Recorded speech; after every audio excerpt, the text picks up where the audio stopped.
One thing Harvey and that era has taught is that once you come out of the closet, there should be no reason ever to go back in the closet.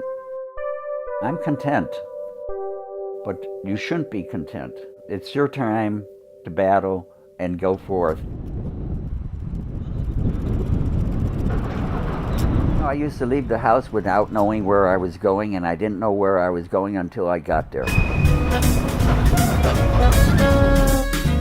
I always had my camera with me, and somehow I wound up taking a picture that I never intended to or even knew I was going to take.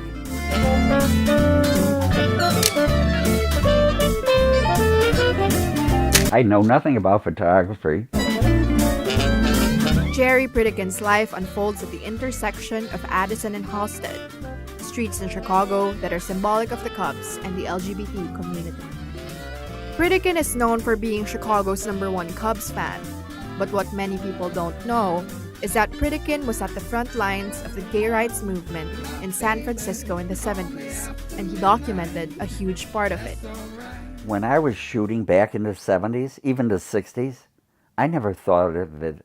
I was recording history, and I got a lot of collections of the early gay rights movements, the war movements, San Francisco becoming a major tourist attraction. I didn't go out with any intention to find something.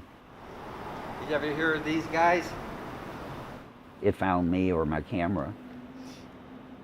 There weren't a lot of people taking pictures yet of this remarkable group of largely gay men who were getting ready to launch consistent and purposeful advocacy for the LGBT community, which of course accelerated during the time of AIDS. But there was Harvey Milk, and there was a whole bunch of other characters who ultimately became the founding leaders of that portion of the movement's history. They were all in the Castro, and Jerry was a young guy just down there taking pictures. It wasn't just that he took pictures of them from afar, he actually took the time to meet them and get to know them. I remember somebody saying to me, "Are you aware that there's a new camera store a block away?" He said it was gay owned. I went over there. I introduced myself to Scott Smith and Harvey Milk.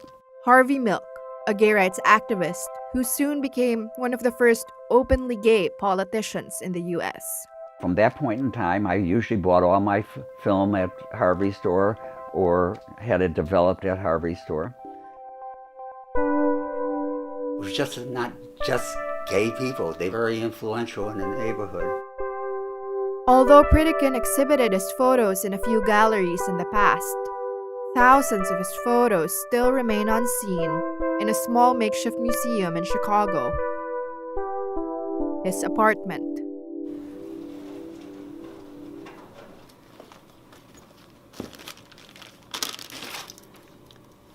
That was the ones I shot the early 1970s with.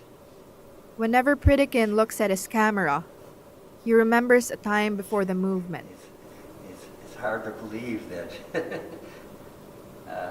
so many years have gone by. It was a time when gay bars were raided by police. A time when he had to move from Chicago to San Francisco just to be himself. Gays didn't get respect. People didn't want to know them, didn't want to understand them.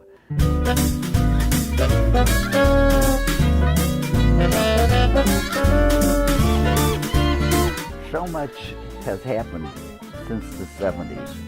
It didn't happen overnight. Today, people don't have to move to San Francisco to be themselves. Chicago was not a gay-friendly city when I was growing up, but I can vouch for them now. This is a gay-friendly city. I'm content. But you shouldn't be content. Show me what democracy looks like! This is what democracy looks like! Show me what democracy looks like! It's your time to battle and go forth. Whether they're politicians or religious groups, we got to be aware of what they're doing, but we also got to be aware that we must make ourselves be seen. Marriage equality fails to address many major issues. It doesn't get to the root of why black, trans, non-gender conforming people continue to suffer for some of the highest rates of poverty, unemployment, incarceration, and hate-motivated violence. Black trans lives matter! One thing Harvey and that era has taught is that once you come out of the closet, there should be no reason ever to go back in the closet.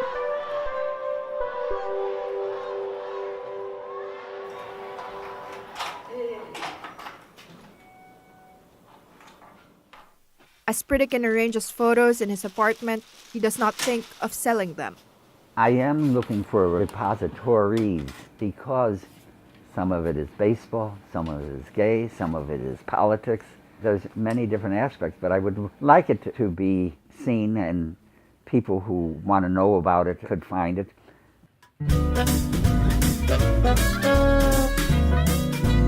I like to think that there's somebody out there who might read something about me, that I might have some bearing on where they are happy with themselves.